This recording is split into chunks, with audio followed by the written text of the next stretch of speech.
দেখতে দেখতে 2 বছর কেটে গেছে। 2024, 2025, 2026-এ জ্যোতিষের এই প্রোগ্রাম করছি। যে মুহূর্তে চ্যানেলে নতুন কোনো জ্যোতিষীকে নিয়ে প্রোগ্রামের বিষয় আসে, সত্যি কথা বলতে কি মাথা ব্যথা শুরু হয়ে যায়। কেননা দায়হীনভাবে একটা ভিডিও বানিয়ে দেওয়া আমার পক্ষে সম্ভব না। তাই ভাবছি যে এই কাজটা আপনারা একটু আমাকে সহজ করে দিন।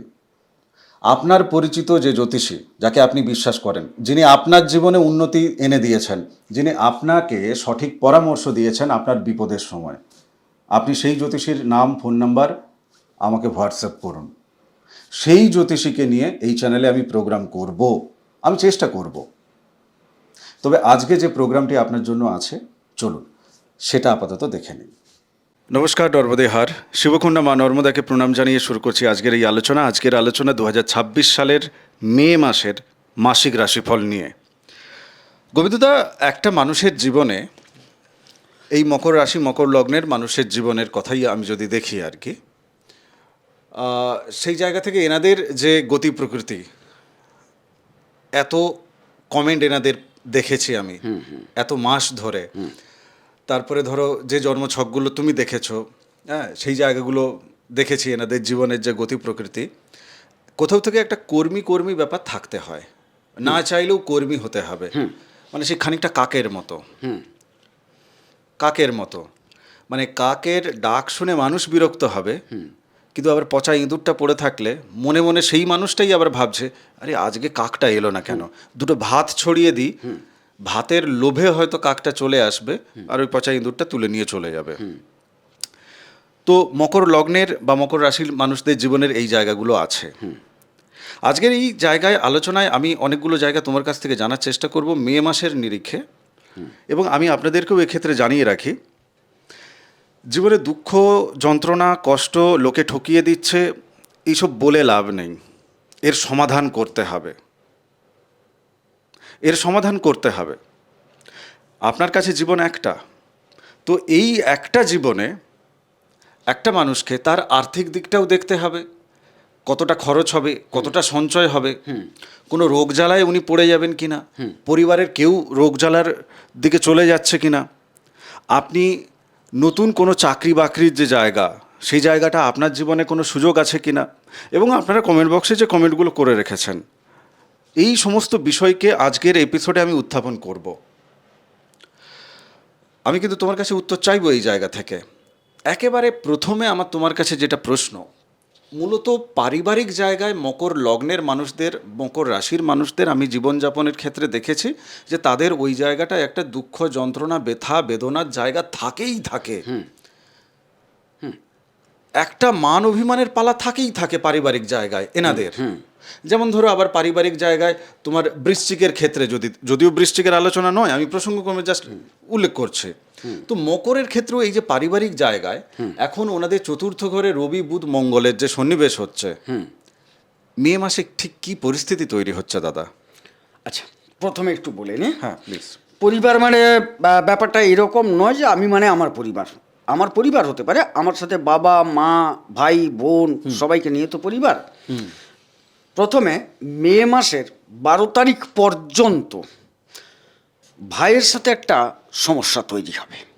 কি নিয়ে সমস্যা হবে সেটাও স্পেসিফিক একটু বলা যাক। হ্যাঁ, তুমি চলো। সিংহভাগ ক্ষেত্রে একটা উপার্জন সংক্রান্ত বিষয়, ভাই পরিবারে দিচ্ছে না বা পরিবারের দেখভাল করছে না, এরকম একটা ব্যাপার মাথায় আসবে।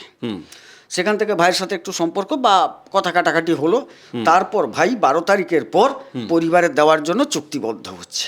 আচ্ছা, সেখানে বাবা তত্ত্বাবধান করছে। আচ্ছা, হ্যাঁ, মাও সেখানে কিন্তু খুব একটা খারাপ ভূমিকা নিচ্ছেন না। আচ্ছা। অতএব পরিবারের সবাই একটা মোটামুটি একত্রিত হয়ে পরিবারটাকে দেখার জন্য উপস্থিত হবে। যে যার উপার্জন সেখানে নিয়োগ বা প্রয়োগ বা সংযোজন করবে।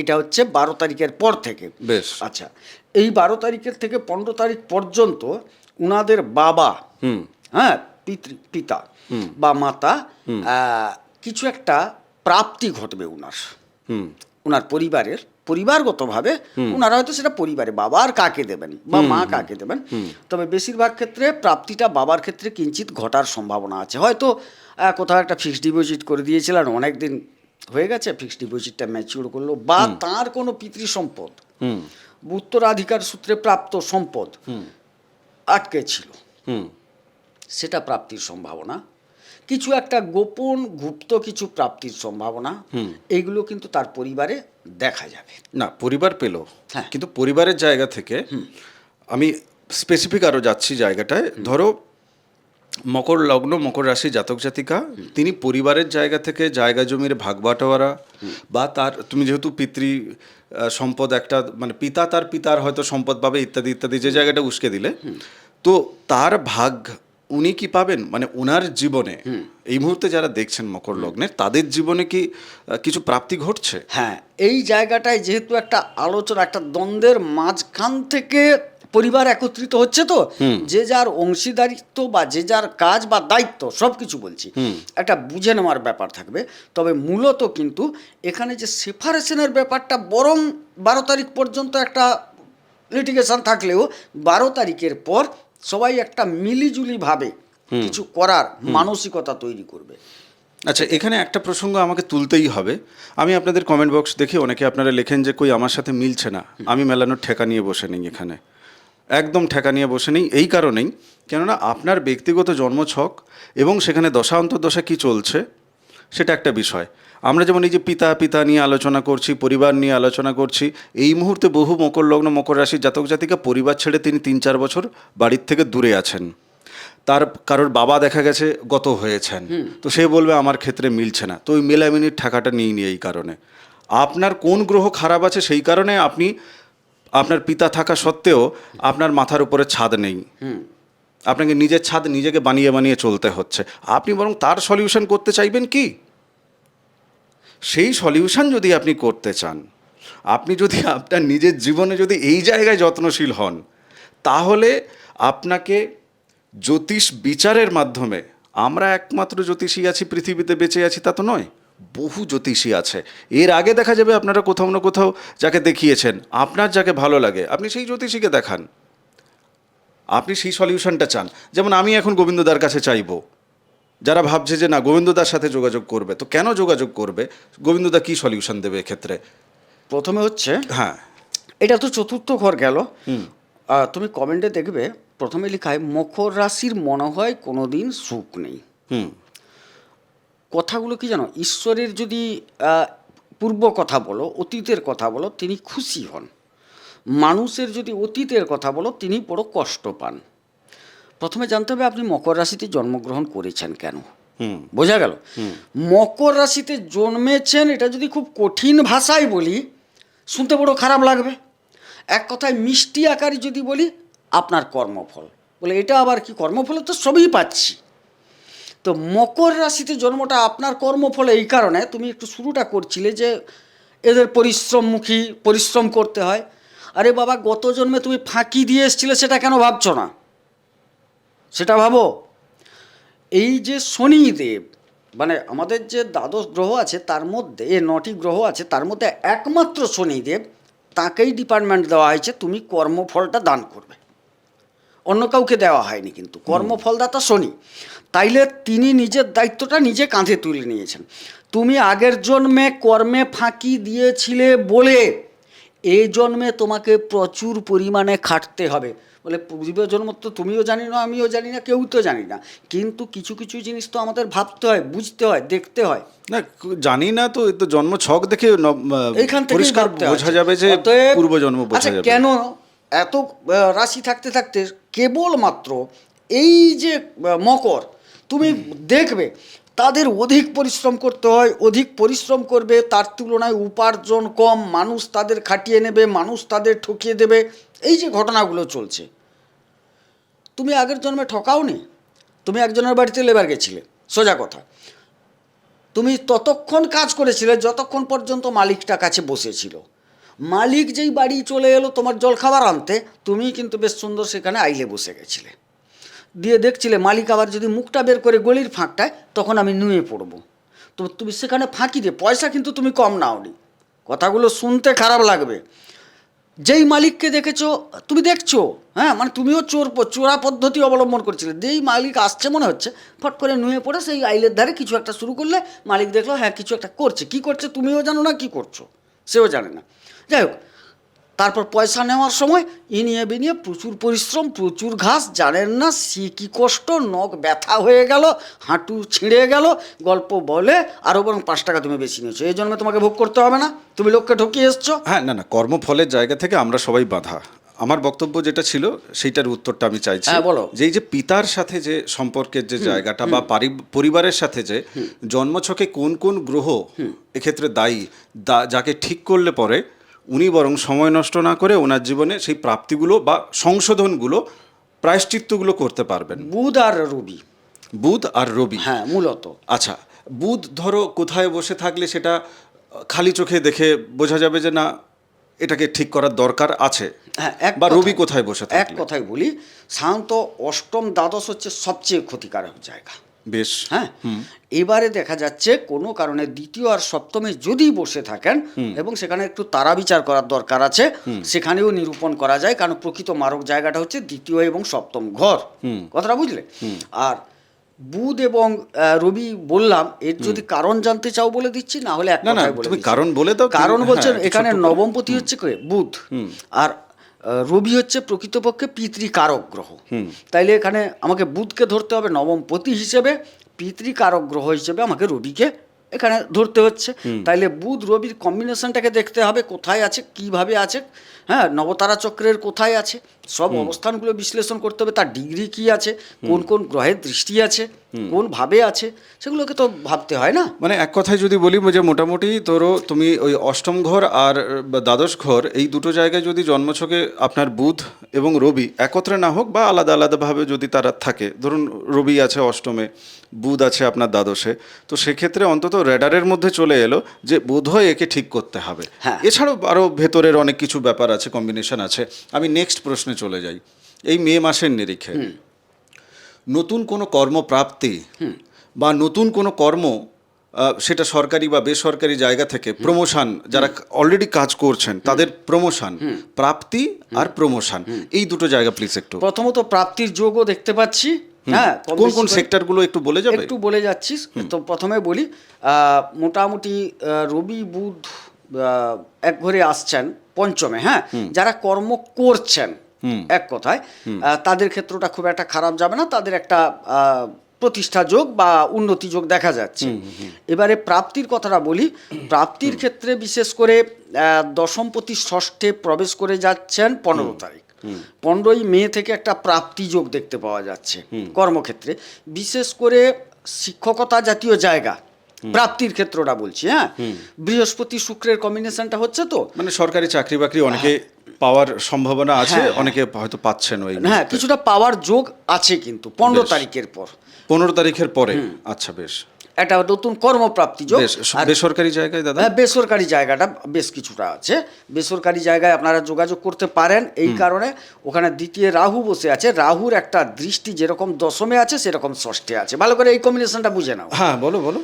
সেকেন্ড হাউসে রাহু বসে দশমে তার পঞ্চম দৃষ্টি এবং ষষ্ঠে নবম দৃষ্টি রেখেছেন, আবার ষষ্ঠে বসে বৃহস্পতি দশমে একটি দৃষ্টি রেখেছেন আর সেকেন্ড হাউসে একটি দৃষ্টি রেখেছেন, দ্বাদশেও দৃষ্টি রেখেছেন। এই ক্ষেত্রে দ্বাদশের দৃষ্টি মানেই তো একটা বিদেশ কোম্পানি ইত্যাদি জায়গাগুলোও আসছে।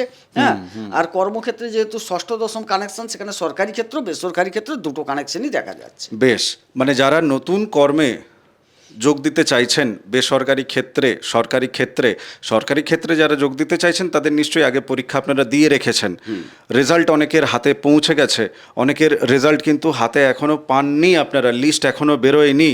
আমাদেরও তো ক্লায়েন্ট আছে, তো আমরাও জানি বেশ কিছু জনের ক্ষেত্রে কিন্তু তাদের গ্রুপ ডিতে বিভিন্ন সেক্টরে তারা কিন্তু সরকারি জায়গায় আইবি ডিপার্টমেন্ট বা আপনার ফরেন্সিক ডিপার্টমেন্ট এইরকম জায়গাতেও কিন্তু তারা কাজকর্ম পেয়েছেন। কেমন? তো মোটামুটি এই জায়গা নিয়ে যাদের মনে হচ্ছে যে না আমার কোথাও কোনো গ্রহ সেটি বোধহয় দুর্বল আছে, আমি বোধহয় উতরে যেতে পারবো না, সুযোগ হাতছাড়া হয়ে যেতে পারে। আপনারা সুযোগ পেতে চান, সুযোগ জানতে চান, হ্যাঁ সুযোগ আছে, হাতছাড়া হয়ে যেতে পারে। আপনি প্রতিকার প্রতিবিধান করিয়ে নিন। আপনার যার কাছে পছন্দ হয়, সোজাভাবেই বলছি, কেননা এই সমাধানের জন্যই তো আপনি এপিসোডটা দেখছেন, আর আমি সমাধান দেব বলেই তো এপিসোড করছি, তাই না? আচ্ছা, এখানে আরেকটা আমি আপনাদের একটু কমেন্টের দিকে চলে যাই। ছন্দা মোদক তিনি লিখছেন, প্রদীপ স্যার এবার আপনার চ্যানেলে ডুয়েল পার্টে আপনি থাকবেন, হোস্ট প্লাস অ্যাস্ট্রোলজার। আচ্ছা, আসছে আসছে। একজন লিখছেন বেলা কর্মকার, তিনি লিখছেন থ্যাংক ইউ। আচ্ছা, আপনাকে অনেক ধন্যবাদ। আমার সময় ভালো যাচ্ছে না খোকনবাবু, আমি ভাগ্যের জায়গাটা নিয়েও আলোচনা করব, এটা খোকনবাবু কমেন্ট করেছেন। বিজন কর্মকার, ওম নমঃ শিবায়, নর্মদে হার নর্মদে হার। আচ্ছা, রিয়া নামে একজন তিনি লিখছেন যে কোনো এপিসোডে বিবাহিত জীবন নিয়ে আলোচনা করা হয় না। হ্যাঁ, বিবাহিত জীবন নিয়ে আমি আলোচনা করব। আপনার এই প্রশ্নটা আমি ওই সেকেন্ড হাউসে যে এই মুহূর্তে রাহু বসে আছে, কেমন, তো এই রাহুর জায়গা থেকে আমি তোমার কাছে জানতে চাইছি, সেকেন্ড হাউসে বসে থাকা রাহু বিবাহের দিকে কতখানি যোগাযোগ তৈরি করছে, বা কতখানি বিবাহের জন্য উপযুক্ত সময় এই মে মাস? আচ্ছা, প্রথম কমেন্টটা কার পড়ছিল বলো তো? কোনটা বলো তো? ওই যে আপনি হোস্ট আর আপনি ইয়ে করুন। আচ্ছা, না ওটা বাদ দাও না, না ওটাই, ওটা দরকার। ছন্দা মোদক। ছন্দা দেবীকে আমি উত্তর দিচ্ছি, আমাদের আপনার প্রত্যাশা পূরণ হতে চলেছে। প্রদীপ বাবু কিছু দিনের মধ্যে আসছেন, তিনি নিজে কিছু এপিসোড বানাবেন, আপনাদের ভালো লাগবে। অতএব তিনি অনেকটা অগ্রগতি ঘটেছে, উন্নতি ঘটেছে, আপনি নিশ্চিত থাকুন। কয়েকদিনের মধ্যেই তিনি এপিসোড নিয়ে আসছেন, যেটা আপনার চিন্তাভাবনা আমাদের চিন্তাভাবনা এক জায়গায় আছে। হ্যাঁ, বাস, এবারে চলো। আচ্ছা, এই যে বিবাহের জায়গাটা নতুন, মানে ধরো মানে বিবাহের যে যোগাযোগের যে জায়গাটা, ঠিক আছে, সেই বিবাহের যোগাযোগের জায়গাটা এখন কতটা, বা বিবাহের জন্য উপযুক্ত সময় কিনা? একটা কথা হচ্ছে রাহু বসে আছে দ্বিতীয়। হ্যাঁ, বিবাহের যে যারা বিবাহ করতে চাইছেন তাদের ক্ষেত্রে আমি সময়টা খুব একটা খারাপ বলবো না, কিন্তু বিবাহিত জীবনে যারা আছেন তাদের সময়টা খুব একটা ভালো যাচ্ছে না। হ্যাঁ, বিবাহিত জীবনের যে জায়গাটা, হ্যাঁ, এবার তুমি এই জায়গাটা কেন ভালো বলছো না, হ্যাঁ, বা কি কি সমস্যা ওনারা পাচ্ছেন, হ্যাঁ, সেই সমস্যাগুলো তুমি ওনাদের সামনে রাখো। ওনাদের যদি মনে হয় যে হ্যাঁ তার সমাধান করবেন ওনারা, তো স্বাভাবিক কারণে ওনারা যোগাযোগ করবেন। এক কথায় বলি, মকর রাশি বা মকর লগ্নের মানুষদের প্রথমে বুঝতে হবে আপনার লগ্নপতি শনিদেব, মকর রাশির। আচ্ছা, আপনার সপ্তমপতি কিন্তু চন্দ্র। চন্দ্রের সাথে সাধারণত শনিদেবের খুব একটা সম্পর্ক ভালো নয় এই ক্ষেত্রে। আর সেই চন্দ্র 54 ঘন্টা অন্তর পরিভ্রমণ করেন, এবং সপ্তমপতি যদি সপ্তমে কারুর অবস্থান করে যায়, মানে আপনার পার্টনার বলছি, পার্টনারের কুণ্ডলিতে যদি সপ্তমে চন্দ্র থেকে থাকে না, সেক্ষেত্রে কিন্তু সমস্যা আসবে বেশি করে আরো। আচ্ছা, মানে এক্ষেত্রে আপনারা একটু জটক বিচার টিচার করিয়ে নেবেন, যে জ্যোতিষী এবারে আপনার পার্টনারের কুণ্ডলী, আপনার কুণ্ডলিতে শুধুমাত্র দেখুন, শুধুমাত্র লগ্ন রাশি ধরে বিচার করলে হয় না, মঙ্গলের অবস্থান দেখতে হয় সব সময়। মঙ্গলের অবস্থান এই মুহূর্তে চতুর্থে ঢুকে যাচ্ছে, স্বগৃহী অবস্থায় থাকলেও একটা কথা জ্যোতিষশাস্ত্রে বলা হয়েছে, মঙ্গল এমন একটি গ্রহ, তিনি যে ঘরেই যান না কেন কিছু কিছু ক্ষেত্রে ওই দাম্পত্য ক্ষেত্রে একটা খারাপ প্রভাব বিস্তার করে। না, মঙ্গলের তো নিজের ঘর ওটা হলেও কিঞ্চিত ওখানে কিন্তু জ্যোতিষশাস্ত্রে একদম বলা হয়ে আছে যে হ্যাঁ, কোথাও কম দেবেন, কোথাও বেশি দেবেন, মানে 1, 4, 8, 12তেই মোটামুটি গল্প আছে। হ্যাঁ, এমন কি এই যে লগ্ন বা জায়গাটা, যেটা আমরা আজকে লগ্ন আলোচনা করছি, এটা হচ্ছে মঙ্গলের উচ্চ বা তুঙ্গি ঘর। এখানেও দেখা গেছে যে এখানেও যদি থাকে, সে কিন্তু কিঞ্চিত বিড়ম্বনা দেবে, হয়তো একদম ডিভোর্স পর্যায়ে নিয়ে যাবে না, কিন্তু দাম্পত্যে কিঞ্চিত বিড়ম্বনা দেবে, এটা মঙ্গলের চরিত্র। আচ্ছা, বেশ, আমি নেক্সট প্রশ্নের দিকে চলে যাই। এই যিনি লিখেছিলেন যে কোনো এপিসোডে বিবাহিত জীবন নিয়ে আলোচনা করা হয় না, সেখানে আরেকজন কমেন্টে লিখেছেন যে বিয়ে করে হবেটা কি, আগে টাকা আসুক। তো এই দ্বিতীয় ঘর টাকা আসার জায়গা, সম্পদ গচ্ছিত রাখার জায়গা, জমানোর জায়গা। তো আপনার প্রশ্নটাই নিলাম, টাকা জমাবে মে মাসে? টাকা জমাবার চেয়ে একটা, প্রথমে বলি, একটা যোগাযোগের জায়গা তৈরি হবে প্রথম, সেখান থেকে টাকা আসবে, আসবে না কথা নেই, আসবে, কিন্তু সেই টাকাকে ধরে রাখার ক্ষেত্রে সমস্যা তৈরি হবে। আচ্ছা, টাকা আসবে, এটা আরেকটু ক্লিয়ার হতে হবে। কোন কোন ব্যবসার মধ্যে যারা আছেন, যারা চাকরি করছেন, তারা তো বেতন প্রত্যেক মাসে পাচ্ছেন, তো তাদের নিয়ে আমার এই মুহূর্তে ক্ল্যারিটি দিচ্ছি না। কোন কোন প্রফেশনে থেকে মানুষের এই যে প্রচুর টাকা আসার যে ব্যাপারটা, এই জায়গাটা তুমি রাখছো? আচ্ছা, এটা শুনে নাও, জমি বাড়ি কেনা বেচার ব্যবসা, আরও তোমাকে বলি ডেকোরেশনের ব্যবসা যারা করছেন তাদের ক্ষেত্রে একটা ভালো যোগ, যারা ঋণ দান কর্মে যুক্ত আছেন, ঋণ জাতীয় জায়গায় আছেন, তাদের ক্ষেত্রে সময়টা যথেষ্ট ভালো যাবে। উপার্জনের ক্ষেত্রে, উপার্জন হলে তো সঞ্চয়, মানে ফাইন্যান্স সেক্টরে যারা কাজ ফাইন্যান্স করছে, সেক্টরে যারা কাজ করছেন, কারণ বৃহস্পতির মতো গ্রহ বসে গেছে ওখানে, ও কিছুটা দেবে এটা। কারণ বৃহস্পতি এক্ষুনি প্রশ্ন উঠে যাবে, বৃহস্পতি তো ষষ্ঠে বসে গেছে, কিন্তু না দেখো বৃহস্পতির দ্বাদশ এবং তৃতীয় পতি হয়ে ষষ্ঠে, অর্থাৎ বিপরীত রাজযোগে আছেন বলে ব্যাপারটা বলছি। কারেক্ট। হ্যাঁ, না হলে বার্তাটা ভুল হয়ে যাবে। হ্যাঁ হ্যাঁ হ্যাঁ। তো এখান থেকে কিছুটা আসবে সাজসজ্জা, রূপসজ্জা, গৃহসজ্জার যারা ব্যবসা ট্যাবসা মেকআপের, হ্যাঁ, বিউটি সেটা পার্লার, কিন্তু 15 হ্যাঁ। তারিখ পর্যন্ত খুব ভালো দেবে, 15 তারিখ পর্যন্ত। বেশ। তৎপরবর্তী ক্ষেত্রে কিঞ্চিত কমলেও সেটা ভালো দেবে। মোটামুটি তোমাকে তো অনেকগুলো ব্যবসা বলেই গেলাম। এবারে চন্দ্রের যদি ভালো অবস্থান থেকে থাকে, ডিগ্রিগত নক্ষত্রগত চন্দ্রের অবস্থান, তরল জাতীয় ব্যবসা থেকে লাভবান হওয়ার যোগ থাকবে। তরল জাতীয়। হ্যাঁ। আচ্ছা, এই মকর লগ্নের বহু মানুষের ক্ষেত্রে আমি এই প্রশ্নটাও দেখেছি, মানে তাদের খুব ইচ্ছে থাকে যে একটু ওই ফরেন লিকার ইত্যাদি ইত্যাদি এইসব বিজনেস করার, হ্যাঁ। মানে মদের ব্যবসা করা, সোজা কথা, এক কথায়, লাইসেন্স হ্যাঁ, নিয়ে, হ্যাঁ। ঠিক আছে। তো এটা জন্মছকে মানে কোন জায়গাটা স্ট্রং হতে হবে মকর লগ্নের ক্ষেত্রে, তাহলে তারা ওই ধরনের বিজনেসের দিকে যেতে পারবে? এক কথায় বলি, প্রথমে ওই জায়গাটা আসে কেন? আসে কেন? হ্যাঁ ওদের সপ্তমপতি হচ্ছে চন্দ্র। হ্যাঁ।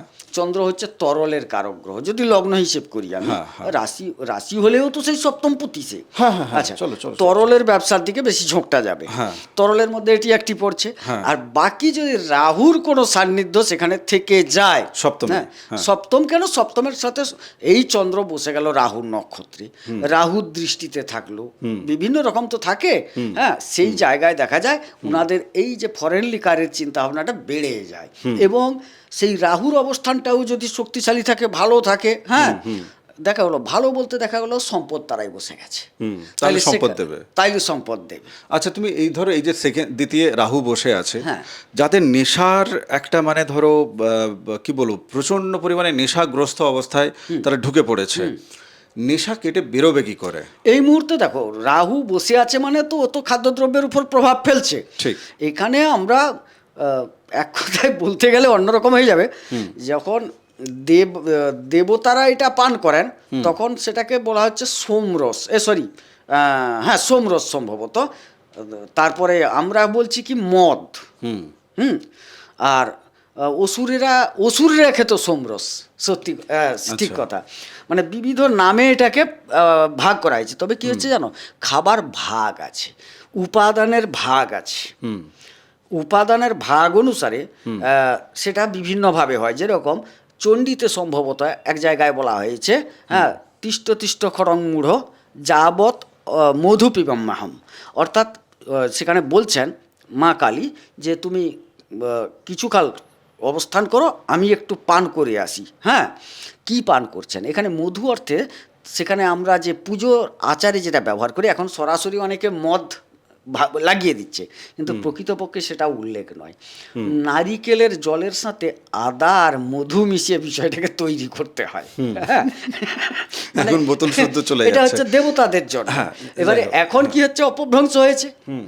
সেই জায়গায় দেখা যাচ্ছে যে তুমি ওই জায়গাটাকে যতটা কন্ট্রোল করতে পারো, কারণ যুগ পরিবর্তন হয়েছে মানে মাত্রা পরিবর্তন হয়ে গেছে, সেই জায়গায় যতটা কন্ট্রোল করতে পারবে, অর্থাৎ রাহুকে তুমি যতটা সংযতে আনতে পারবে, ততটা তুমি এখান থেকে বেরাতে পারবে। আচ্ছা, এই যে প্রসঙ্গটা হঠাৎ করে আধ্যাত্মিক দিক থেকে কেন মা চণ্ডী মা কালীর জায়গাটা এলো, কালেকটিভ এনার্জিতে শনি এখন দ্বাদশে বসে আছে, কেমন আপনার মধ্যে আধ্যাত্মিক স্রোত একটা কিন্তু ভেতর থেকে চলছে, বাট এদিকে অভ্যেস হয়ে গেছে লাভলি লাভলি পেগ লাগানোর। হ্যাঁ, তো আপনি নিজেকে অতিক্রম করতে পারছেন না। ঈশ্বর চাইছে, আপনিও ভেতর থেকে চাইছেন, কিন্তু বাইরে থেকে না হঠাৎ করে যখন ডাক আসে, আরে চলে আয়, আপনিও সেদিকে চলে যাচ্ছেন। তো নিজেকে অতিক্রম করতে পারার জন্য এই মুহূর্তে কিন্তু একটা ভালো সময়, এই মুহূর্তে সত্যিই ভালো সময়। আচ্ছা প্রদীপ ভাই, একটু আমি ইন্টারফেয়ার করছি। হ্যাঁ। তৃতীয় শনিদেব বসে নবমে পূর্ণ দৃষ্টি রেখেছেন, সাথে অষ্টমে কেতু বসে আছেন। মানে এই যে সংযোগটা তুমি বললে, তুমি শুধু শনি থেকে বলে গেলে না, অষ্টমে কেতু সেটাও একটা দিক। আর শনি যে বসে আছেন তার সপ্তম দৃষ্টিটা নবম স্থলে, ধর্মের স্থলে। এখানে কি হয়, গ্রহগণ মুখে কথা বলে না, বসে বুঝিয়ে দেয়, দৃষ্টি দিয়ে বুঝিয়ে দেয় তোমার কি করণীয়। হ্যাঁ, আচ্ছা, আমি মোটামুটি এখনো পর্যন্ত যে আলোচনা করলাম আর কি, তার একটা সারমর্ম যদি দিই, একেবারে শুরুতে আমি পরিবার দিয়ে শুরু করেছিলাম। পরিবার, পিতার থেকে পিতা কি পাবেন, আপনি সেখান থেকে কি পাচ্ছেন না পাচ্ছেন সেই জায়গাটা ক্লিয়ার হয়েছে। পারিবারিক সুখ স্বাচ্ছন্দ্যের জায়গাটা আপনি কিভাবে পাবেন, বুধ রবি যদি ডিস্টার্ব থাকে তাহলে আপনি পাচ্ছেন না, সেটাকে ঠিক করতে হবে, সেই জায়গাটাও ক্লিয়ার করা হয়েছে। দ্বিতীয়ত বিবাহিত জীবন এবং এই যে ব্যবসা বাণিজ্যের জায়গা, এই জায়গাটাও গোবিন্দদা বলেছে। টাকা পয়সা সঞ্চয় ইত্যাদি ইত্যাদির জায়গাটা গোবিন্দদা ক্লিয়ার করে দিয়েছে যে সঞ্চয় করাটা চাপ হবে, কিন্তু সঞ্চয়ের জন্য প্রচুর টাকা আপনি কিন্তু এই মে মাসে পাচ্ছেন। আমি নেক্সট প্রশ্নে চলে যাই, ছোট ছোট করে উত্তর নেব, ঠিক আছে দাদা? এনাদের ধরো লোকজনকে টাকা পয়সা ধার দেওয়া বা নিজে নতুন করে ঋণে জড়িয়ে যাওয়া, হয় আপনি অন্যকে ঋণ দিচ্ছেন, নয় আপনি ঋণে নিজে জড়াচ্ছেন, এই জায়গাটা কতখানি সম্ভাবনা দেখতে পাচ্ছ? উচ্চশিক্ষার জন্য ঋণ হবে, যারা প্রেমে হাবুডুবু করছেন তাদের জন্য ঋণ হওয়ার সম্ভাবনা দেখতে পাচ্ছি। মানে প্রেমিকাকে বা প্রেমিককে দেওয়ার জন্য উনি হ্যাঁ, ঋণগ্রস্ত হ্যাঁ, হচ্ছেন? কিছু কারণে ওগুলা হবে। আচ্ছা। আর প্রতিষ্ঠা প্রাপ্তির জন্য একটা ঋণ, প্রতিষ্ঠা প্রাপ্তি বলতে কোনো একটা তিনি ব্যবসা করতে চাইছেন বা কোনো চাকরিতে ঢুকতে গিয়ে এখন বিভিন্ন পদ্ধতিতে যে হচ্ছে কোনো একটা মাধ্যম দিয়ে তিনি কিন্তু ঋণগ্রস্ত হবেন, এটা একটা দিক দেখা যাচ্ছে। আবার কিছু কিছু ক্ষেত্রে বিদেশ জনিত কিছু ব্যাপার, সেই জায়গা থেকে ঋণ হওয়ার সম্ভাবনা, এগুলোও দেখা যাচ্ছে। আচ্ছা, অষ্টমে কেতু বসে আছে। হ্যাঁ, এই অষ্টমে কেতু ওনাকে কি দেবে আর ওনার জীবন থেকে কি কেড়ে নেবে এই মে মাসে? আচ্ছা, প্রথমেই বলি দেবে, যেটা একটা নির্দেশ দেবে, তুমি ঈশ্বরে আকৃষ্ট হও, তুমি ঈশ্বরের প্রতি সমর্পিত হও, তুমি বিভিন্ন রকম সাধনা বলতে যে আমি ধুনি জ্বালিয়ে একদম সামনে বসতে বলছি তা নয়, ঈশ্বরের প্রতি, ঈশ্বরকে সামনে রেখে ঈশ্বরমুখী চিন্তা ভাবনায় চলো, এটা বলছে কেতু করতে। যদি না করো তন্ত্র তোমার উপর লোক প্রয়োগ করবে, তন্ত্রাসক্ত হবে, মাথা কাজ করবে না, বিভিন্ন রকম শরীরের অসুস্থতা দেখা দেবে এবং এটার সম্ভাবনা অতিরিক্ত প্রবল। অলরেডি যারা এই ধরো ব্ল্যাক ম্যাজিক, কালো জাদু, বান মারা, আমি নিজে কতগুলো ফোন পেয়েছি, তো সেখান থেকে লোকে আমাকে বলছে আপনারা বান মারবেন।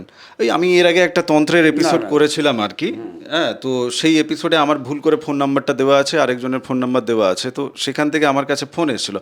এই চ্যানেল থেকে কারো সাহস হয় না আমাকে জিজ্ঞেস করা যে বান মেরে দেবেন, কারণ সে জানে যে এনাকে বলা যাবে না, ঝাড় খেয়ে যাবে, ঠিক আছে? তো ওই তন্ত্রের এপিসোডগুলো করে রেখেছিলাম, ওখান থেকে ফোন এসেছিল। না, আপনি একটা বার্তা দিতে পারেন, আপনি যদি তন্ত্রাসক্ত হন, আসক্ত হন, নিজেকে রক্ষা করার জন্য যোগাযোগ করতে পারেন, কাউকে ক্ষতি করার জন্য আমরা কোনো কাজ করি না, আমরা সেটা করি না। না, আমি যাই হোক, আমি এদিকের উত্তরে যাই।